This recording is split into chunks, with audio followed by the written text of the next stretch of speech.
আসসালামু আলাইকুম রহমতুল্লাহ। আমরা আজকে আসছি একটা লতির বাগানে, প্রচুর লতি। এখন কি পরিমাণ লতি বের হয়েছে একটু দেখাই আপনাদের। দেখেন কি পরিমাণ। আসলে আপনি যখন কোনো কিছুকে অতিরিক্ত পরিশ্রম করবেন, সেটা কখনোই আপনাকে নিরাশ করবে না। সব জায়গায় একই অবস্থা। দেখেন কি পরিমাণ লতি বের হয়েছে।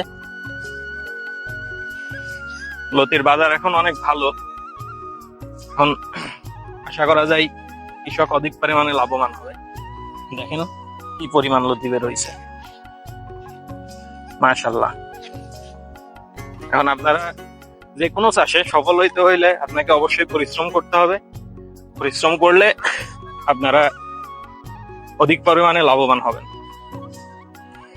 ঠিক আছে, আজকের মতো এই পর্যন্তই। ধন্যবাদ সবাইকে। আসসালামু আলাইকুম।